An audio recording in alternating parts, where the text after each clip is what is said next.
नमस्कार, मैं हूं मनोज सिंह और आप देख रहे हैं Vikramshila academy Lucknow YouTube channel. आज हम लोग इतिहास में चर्चा करेंगे खिलाफत आंदोलन की। 1919 के आसपास खिलाफत आंदोलन हुआ था और इतिहास में काफ़ी चर्चित रहा ये।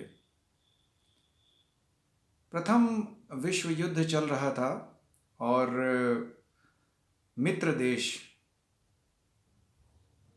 जहाँ जिस गुट में ब्रिटेन भी शामिल था, मित्र देशों की स्थिति कमज़ोर हो रही थी और ब्रिटेन ने अपनी स्थिति को मजबूत करने के लिए भारतीयों को भी शामिल करने का प्रयास किया, विशेषकर मुस्लिम्स को। मुस्लिम्स और भारतीयों ने इस शर्त पर समर्थन दिया कि युद्ध के बाद वो टर्की को कोई नुकसान नहीं पहुंचाएंगे। टर्की मित्र देशों के खिलाफ गुट में शामिल था। अब भारतीय मुसलमानों ने टर्की को नुकसान न पहुंचाने के वादे पर समर्थन दिया ब्रिटिश सरकार का। तो सवाल ये उठता है कि आखिर भारतीय मुसलमानों का टर्की से क्या रिश्ता था? टर्की को नुकसान से वो क्यों बचाना चाहते थे? तो टर्की का जो सुल्तान था वो विश्व के सभी मुसलमानों का खलीफा था। खलीफा यानी विश्व के सभी मुसलमानों का धार्मिक और राजनीतिक गुरु। और निश्चित रूप से टर्की के सुल्तान की मान्यता या उसकी प्रति श्रद्धा जो थी वो विश्व के सभी मुसलमानों के बीच थी।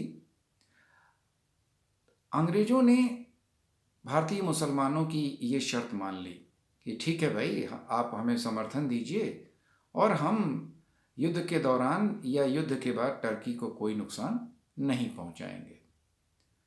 भारतीय मुसलमानों ने बढ़ चढ़ करके प्रथम विश्व युद्ध में ब्रिटिश सरकार को समर्थन दिया, लेकिन युद्ध के बाद मित्र देशों की विजय हुई और अंग्रेज़ों ने अपना वादा तोड़ दिया। टर्की को टुकड़े करने की योजना बन गई कि टर्की को टुकड़े कर करके मित्र देश आपस में बांट लें। भारतीय मुसलमानों को तगड़ा झटका लगा, उनकी भावनाएं आहत हुईं, उन्होंने विरोध के स्वर अपनाए और एक आंदोलन भारत में शुरू हो गया 1919 में, खिलाफत आंदोलन, टर्की के विभाजन के खिलाफ।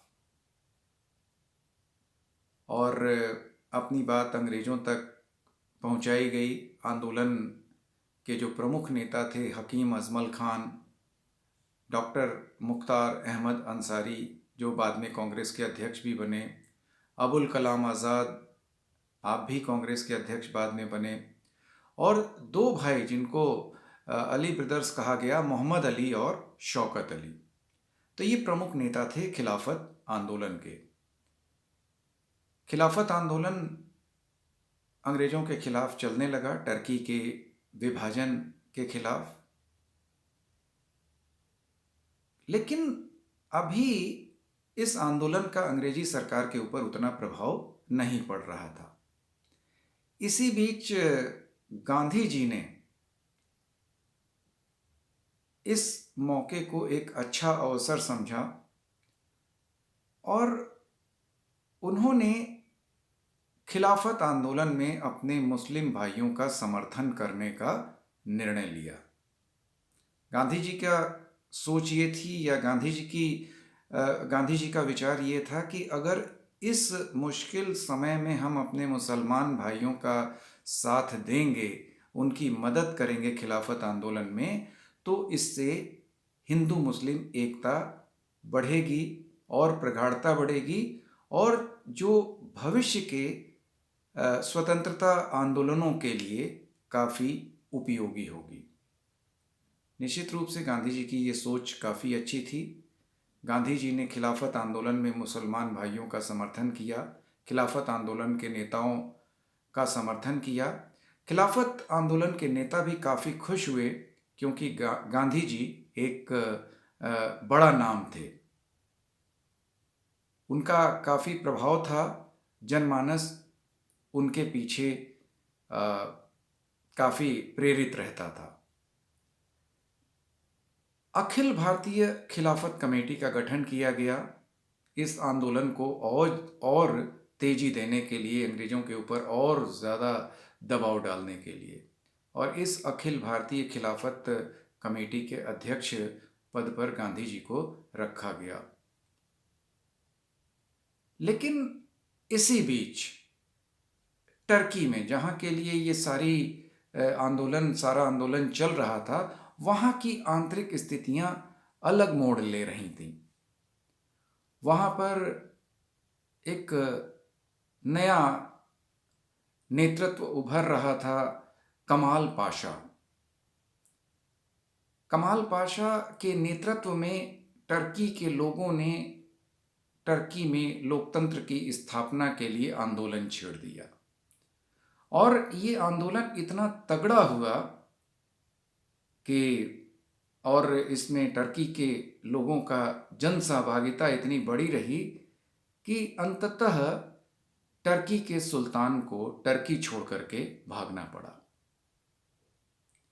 अब टर्की के लोगों ने ही जब वहाँ के सुल्तान को अहमियत नहीं दी या उसका विरोध किया और उसको भागने के लिए मजबूर होना पड़ा, तो निश्चित रूप से भारत में जो आंदोलन चल रहा था, खिलाफत आंदोलन, उसको समाप्त करने का निर्णय ले लिया गया, क्योंकि अब कोई औचित्य नहीं बचा था भारत में खिलाफत आंदोलन चलाने का।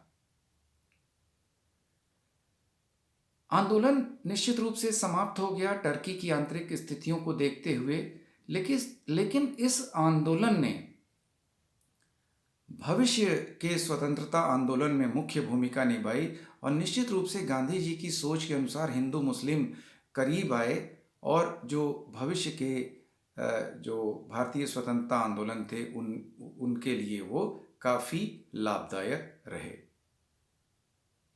अब थोड़ा सा हम लोग टर्की के बारे में भी चर्चा कर लेते हैं। टर्की यूरोप का एक देश है, और विश्व के सभी मुस्लिम राष्ट्रों में अगर सबसे प्रोग्रेसिव या मॉडर्न देश कहा जाता है तो टर्की कहा जाता है। हालांकि यूरोप में टर्की को सिक मैन ऑफ यूरोप कहा जाता है, यानी यूरोप का सबसे पिछड़ा देश कहा जाता है। तो हम लोगों ने आज चर्चा की खिलाफत आंदोलन के बारे में कि खिलाफत आंदोलन क्या था, इसका कारण क्या था, और इसका प्रभाव क्या पड़ा। तो निश्चित रूप से स्वतंत्रता आंदोलन में इसका काफ़ी प्रभाव पड़ा, और गांधी जी ने एक बार फिर से भारतीय जनमानस में अपनी स्पष्ट छाप छोड़ी, अपने नेतृत्व को उन्होंने दर्शाया। तो आज बस इतना ही। अगले वीडियोज़ में हम लोग फिर किसी नए मुद्दे पर चर्चा करेंगे, और आप लोगों से अनुरोध है कि आप लोग Vikramshila academy Lucknow YouTube channel को सब्सक्राइब कर लें, इसको अधिक से अधिक शेयर करें और लाइक करें। शेयर करने से होगा ये कि आपको जो भी नए वीडियोज़ हैं उसका नोटिफिकेशंस आपको मिलता रहेगा। धन्यवाद, नमस्कार, जय हिंद।